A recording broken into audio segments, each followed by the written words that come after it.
Hey everyone, my name's Gunther, and welcome back to Sakura Zoo. Today it's all about creating a bat cave, brought to us by Bruce Wayne. Which is kind of funny. I like to think that maybe like the fictitious Bruce Wayne just goes around and invests money in supporting all of these bat sanctuaries, and that's what's happened here. So that's what's happened. It's canon now. It's true. But it's a relatively short episode today because bat caves and walkthrough exhibits in general are usually very easy to build for because there's not a lot going on. And you can actually already see it coming together. We are creating a bat cave, so the majority of this is going to be faux rock because it's indoors, so everything is man-made, which led to some interesting discoveries on my end in terms of creating man-made caves. I don't know how I feel about this. On one hand, I really like it. On the other hand, I don't. And it's kind of hard to explain, but maybe you guys can provide your feedback on how I could have improved or done something differently. Now, with that out of the way, we're building an exhibit. And I'm always kind of on the fence about exhibits. I haven't really built exhibits a whole lot in the past. In fact, I think I've only built one walkthrough exhibit before, which is showing my skill level here. And it's kind of cool because I get to see my skill level grow with time when it comes to working with these particular exhibit builds. Now, right off the bat, you're going to notice that the exhibit's been sunken into the ground. And there's actually a really good reason for that, which is the building is only 4 meters high. These exhibits are like 8 meters high, so didn't really want anything sticking through the roof. But this gives us the unique opportunity of having all of these enrichment items at eye level, which is perfect for what we're trying to do with this bat cave. Now, speaking of the bat cave, there's 2 types of bat caves that we could do. We could do one that's supernatural, and we can kind of forget the idea that this is a walkthrough exhibit and let it be kind of open air.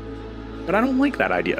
When I think about a realistic zoo, no way are they just going to let natural bats fly around in the area. Now, of course, I say that, and I do mean that like those bats that are natural to the environment may still be there, but these are bats that are unique to Egypt. So we need to make sure that they're in an enclosed space where we can kind of monitor and support them. So that means that everything here, as I mentioned earlier, going to be man-made with lots of focus just on viewpoints. Now, this also means we have a really small space to work with.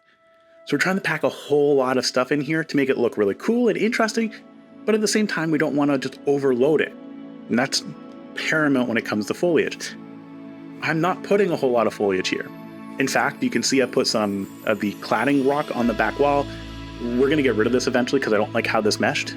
But really, we're just kind of focusing on a few bushes and some vines. You can kind of see them in the background. And that's pretty much about it. To separate our guests from the habitat itself, we're going to go with some one-sided glass. I like to think that we're giving the bats a little bit more privacy here as well. Now, when you think about a bat cave, it's going to be in the dark. We know that. So despite the weirdness that comes with Planet Zoo, where everything is bright, even if you're in an enclosed space, we're going to shift our time to night, and we're going to place some lights down. And we're going to focus on red lights. And you might ask, why red lights? It's because it's really good for your night vision. So you could go into a dark area with a red light, and you're actually going to be able to see a little bit better. And then if you're going into an area with just no light, and then you're leaving, your eyes kind of go really weird. We don't really want that. So red light works perfectly here, and it has this added benefit of highlighting a lot of stuff. Now, as I mentioned earlier, we got rid of those cladding on the back wall, and we're going to go ahead with just some more faux rock. Again, makes sense. It's all a man-made structure. And we're also going to cover the floor with the faux rock as well. I kind of tormented myself on this idea, but again, leading back to the idea that this is all man-made, makes sense for us to have just faux rock everywhere. And that adds some additional variation. Just raising a few pieces and adding some rocks in has helped a lot to break up that flat surface, which is really important because it can look a little bland sometimes when you're working within these constraints. Now, the last thing we have to work on is just the exterior, nothing too fancy, just a lot of foliage, but that's pretty much about it. It's a really short episode today.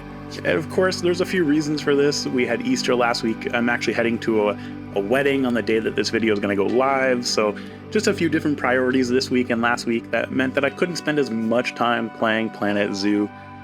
And on top of that, I do have to prep our Igwa Zoo for Season 2 because we are going to be going back with the Americas pack to show some additional love to the area, maybe just expand that zoo a little bit more.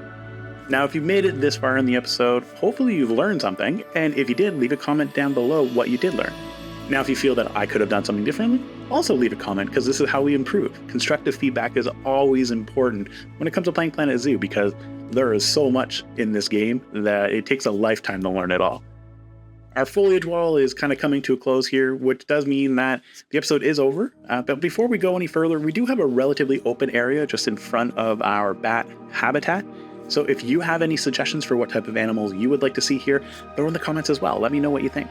Otherwise, if you're feeling up to it, feel free to subscribe. It lets me know I'm doing a good job, and it helps us support the channel. But remember, there's no pressure to do so. Of course, I do want to say thank you to all of our channel members for helping to support me and the growth of Sakura Zoo. And I'll leave you with these final cinematic shots of our guests enjoying our new Batcave, brought to you by Bruce Wayne.